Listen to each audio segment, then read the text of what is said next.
everyone. Welcome back to Relax with Animal Facts.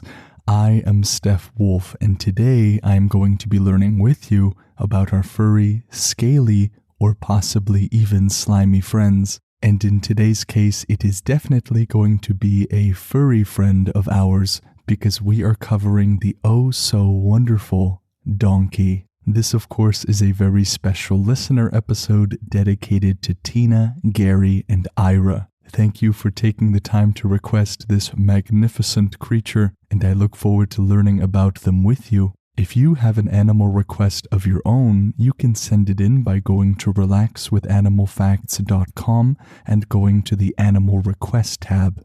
We just built a brand new website, and so you can go check it out there. Now, some of you long-term listeners may notice that my voice sounds perhaps a little more crisp. I have decided once again to upgrade some of the hardware, including a new microphone, a little soundproofed space, because I want to give you the best quality episodes that I can. Now, this is the season finale of season 6. Normally, seasons are 25 episodes long, and this is indeed the 25th episode. Normally, after a season end, there will be a 2 to 3 week break in order to make some changes to the show, to the way it's run, collecting feedback. I will still be doing all of that, but there will be no break between now and the next episode. That is because there was a 2-week break from between now and the last episode, and so you can all expect a new episode next week and for the regular schedule to continue.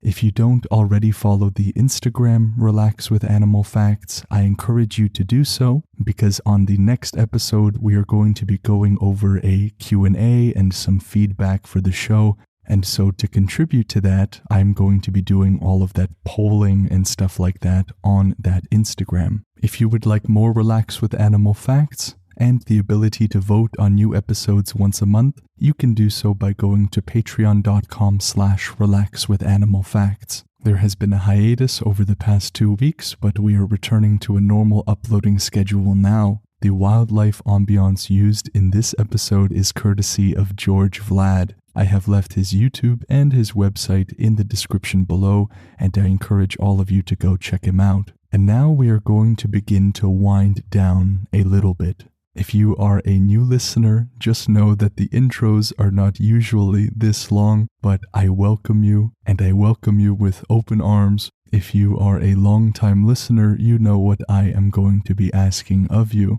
I have 3 primary exhortations. My first encouragement to you is that you put on your favorite pair of running shoes. We are going to be needing those for where we are going today. And my second exhortation is that you notice perhaps where you are carrying some tension. It can be quite a challenge to relax when we are stiff as a board, and so dealing with that first is helpful. If you are unsure where you carry your tension, sometimes it is in the shoulders, the neck, the arms, the legs. You can just start from the bottom of your feet and kind of mentally scan to the top of your head. And whenever you find something that you are clenching, you just simply try to relax. You can even bring up some jello in your mind. It can be whatever color you want, or flavor rather. If you like strawberry jello, try your best to imitate red jello, and simply give your Oscar award-winning impression of it. And the third thing I encourage you to do is to give your mind permission to wander and journey with me into a desert in northern Africa, where the donkey resides.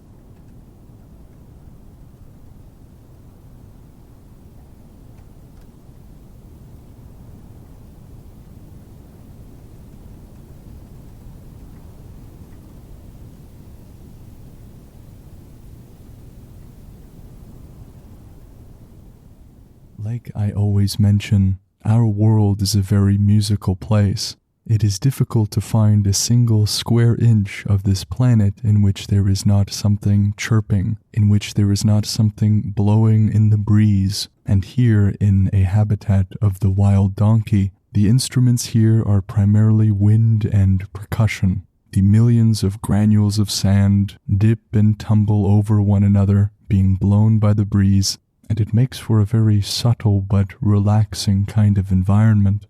we could have been in a variety of places around the world, perhaps in Morocco or Somalia, in the Arabian Peninsula, and in the Middle East. There is even one kind of donkey known as the kiang, and it is found in China, northern parts of Pakistan, India, Nepal, and Bhutan, making the donkey a fairly adaptable creature. But keep in mind that donkeys are a domesticated animal, and so where we are today is mostly where the wild donkeys are found, but domestic donkeys are found all over the world. Given their reputations of being vehicles of modest and reliable transportation, they are creatures that are desired all around the world. These are members of the Equidae family.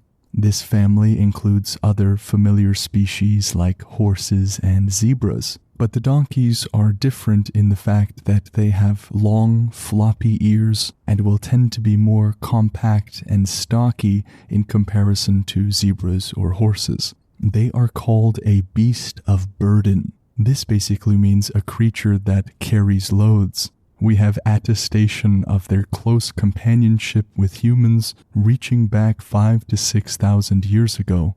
Now, as we always do on the show, we first cover animals in general before going into their subspecies or their specific species.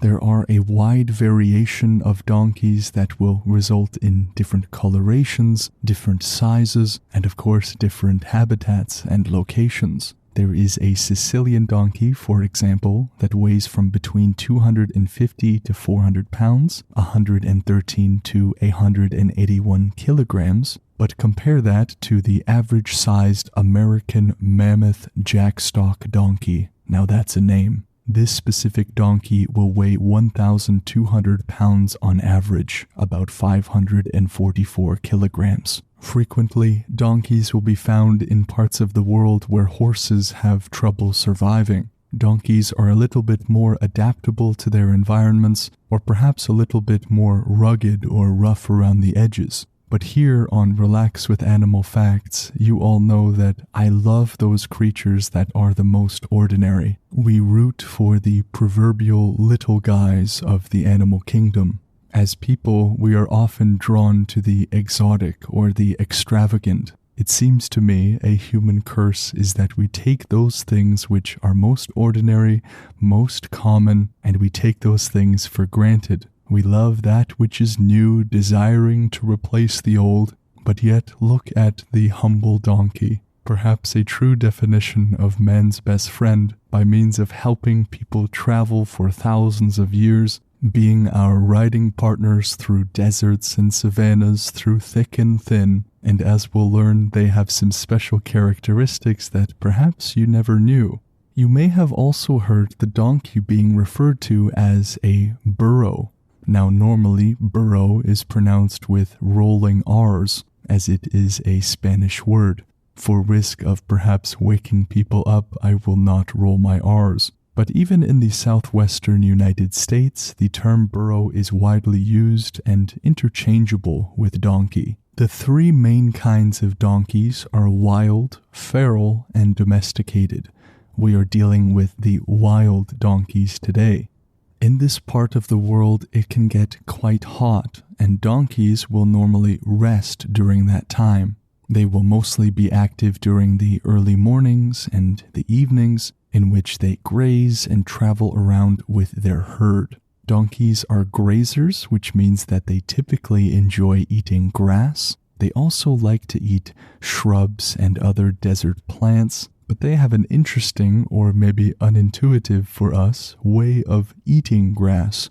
They do not tear it with their teeth, but rather will grab with their very dexterous lips and pull the grass into their mouth. And once that grass is in their mouth, they will then chew and rip it apart with their flat teeth, grinding it down for swallowing.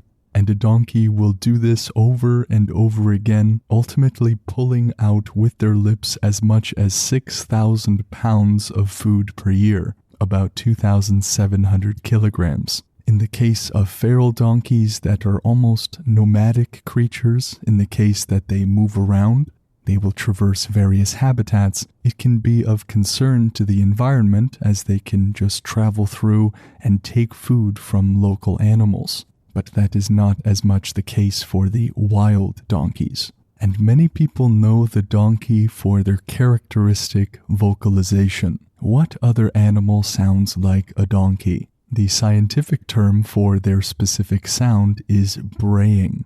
The reason that donkeys sound different from horses and zebras, even though they look quite a bit alike, is because donkeys have a specialized ability to vocalize while they inhale and while they exhale. The sound that they make, if we were to, let's use the word translated into English, is hee-haw. The first part of that vocalization, the he, they will make during inhalation, and the haw they will make during their exhalation. So as they draw a breath in, they will let out their he, and as they breathe out, they will let out that haw. How often they do this braying and the specific duration of the braying will actually differ from individual to individual. It may also be used as a means by which to discern individuals in a group. The donkey is a very social animal. Perhaps this is one of the characteristics that made them such a good companion for us in history. They form very deep bonds with one another or with other animals that perhaps they are sharing their grazing with. Scientists have actually named the close bonds between two donkeys, and that is called pair bonds. There is relatively abundant research that proves the legitimacy of these pair bonds, and in showcasing their legitimacy, if somebody was to separate a pair of bonded donkeys, it could have negative effects on both of them, including things like loss of appetite, stress, and pining behaviors. These things are reminiscent in experiencing loss for us. Being separated from loved ones for us is stressful, and it is for the donkeys as well. This is why for those who have domesticated donkeys, they are often advised to take two rather than just one. They are the happiest when they are with friends. You may have heard the phrase stubborn as a mule, and as is often the case for these phrases, there is a reason why this is a thing. Donkeys are known particularly for being obstinate, stubborn creatures. If they don't want to move, they simply won't. They will plant their feet, stand their ground, and it doesn't matter how much a handler pulls. They will simply sit there, or rather stand there. And this is perhaps on behalf of the frustrated handlers. Donkeys have sometimes been called dumb for this behavior. But in fact, this behavior is one more of intelligence. They have a very intuitive understanding of self-preservation. Many creatures, when they feel that they are in danger, they will opt to run away. Some animals are faster than others, but this seems to be a very visceral, intuitive response. The donkey, on the other hand, will simply stand their ground. If they feel something is wrong, they will just stand and wait to see what happens. It is like for us when we sit and wait to make a decision, because perhaps in the case of a donkey, it is moving forward towards an ambush of a predator. So rather than rush and brush it off, they will be patient or perhaps from our view, stubborn. This is a huge contrast to their friends, the horses. When horses are scared, they can take off, and boy, you cannot stop them. It is amazing to me how animals that look quite similar can be so different. Now, one physical characteristic that we covered earlier on in the show are those large, floppy ears. Their ears will grant them an astute sense of hearing, which is used to hear other members of their herd, and also to hear perhaps approaching predators. But another use of their ears is actually heat dissipation. Here in the desert or in the savannas of Africa, it can of course get very hot. And what helps with heat dissipation is a larger surface area. It helps the donkey to expel out the heat that they have on the inside at a high rate in order to stay chilly. With a larger surface area, it means there is more opportunity for heat to escape.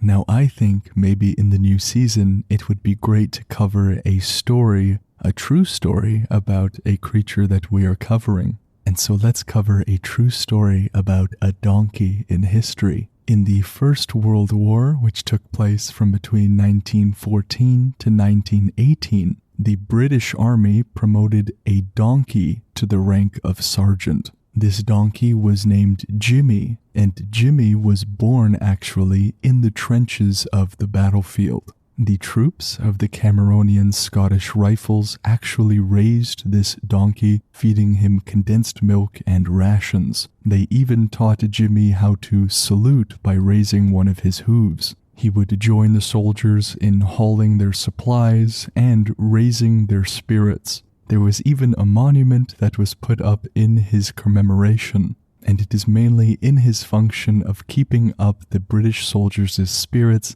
that earned him his stripes. I like to imagine that there was perhaps a new recruit to this particular section of the British Army that was told to report to Sergeant Jimmy. That is awesome. Another interesting fact about donkeys is the presence of so many different hybrid creatures. They are not exactly the most discerning as to who they breed with during mating season, and so you have creatures like mules, hinnies, John mules, mollies. You have zebra hinnies, zebrets, zebroids, zebras, zedonks. These are mixes of horses and donkeys and zebras. And now let us move on to the name. What does donkey mean, or where does it come from? The word donkey has been used since 1785 and was originally used as slang coming from an uncertain origin. Some say that perhaps it is from an Old English word or a Middle English word, or some etymologists speculate that the word donkey comes from the proper name Duncan when it was applied to an animal. Etymology sometimes is not a straight line, and it is like trying to connect a web from all over the place. And so in this case, we do not know for sure. And the charity of this episode is thedonkeysanctuary.org. This is, like the URL suggests, a donkey sanctuary in the UK. They are basically champions for the quality of life in donkeys worldwide and, of course, in the United Kingdom. They provide for them with shelter and food and all of the rest, and you can even go to their website and adopt a donkey if you so choose. That link is in the description, and if you want to help support some donkeys, that's where you can go. And before we move on to the review of the episode, let's just do the dad joke now. This is the third installment of this new tradition of ours to tell a joke, and I have to say that I am enjoying it so far. I think this is my favorite one. What's the hardest key to turn? A donkey. When I first read this, I actually burst out laughing. What a beautifully crafted dad joke. And now that your day is ruined, let us move on to the review of the show. This review was written by Aurora, who wrote all the way from the United States of America. And Aurora writes, I needed a break for my brain. Work was stressful. School was stressful. When I didn't do anything, then I started thinking about all the things I had to do. My brain was a mess. This helped me relax and stop thinking about so much stuff. It doesn't hurt that your voice is so calming. It's like giving a hug to my brain, LOL. And a bonus was that it reminded me of my little brother who lives in another state because of how much he likes animals. Very amazing. Thank you, Aurora, for that very kind review. I am so glad that the show can be of help to you. And like I said to one of you over email or over Instagram, if you are in school or school and work, I am right there alongside you. I also, as I record these episodes, am under a mountain of my own schoolwork, and so we are all in this together. If the show helps you at all, leaving a review like Aurora did is one of the biggest things that you can do. We actually just passed 500 reviews total on Apple Podcasts, and for that, I thank all of you. As this is the end of season 6, I can't tell you how grateful I am to be hosting this podcast and how your listenership really does mean the world. The podcast may not be number 1 on all the global charts, but I can say with confidence that as far as my audience is concerned, I am convinced that our show has the best listeners. And slowly, we're still working on the website. I would like to have more of a community thing with you all, with your drawings and your art pieces. So many of you out there are creative and have shared with me your drawings. And so when that comes, I will let all of you know. If you have a particular animal that you would love to learn about, you can request it by going to relaxwithanimalfacts.com and clicking on the Animal Request tab. If you would like to reach out to me for any other reason, which I greatly encourage you to do, you can send an email to relaxwithanimalfacts@gmail.com or by going to Relax with Animal Facts on Instagram. If you would like more Relax with Animal Facts and to help support the show, you can go to patreon.com/relaxwithanimalfacts. For about 3 cents a day, you can get access to tons of exclusive content that's already out and opportunities to vote on new episodes once a month. I made the Patreon as accessible as I possibly could so that all of you could vote on new episodes. So I look forward to seeing you there. A huge shout out to George Vlad for the ambiance used in this episode. Again, his stuff is linked in the description and I encourage you to check him out. The resources used in this episode come from livescience.com, treehugger.com, britannica.com, etimonline.com, and militaryhistorynow.com. All of those links are in the description. This episode would not have been possible without these resources. What an amazing creature we have learned about today, the modest donkey.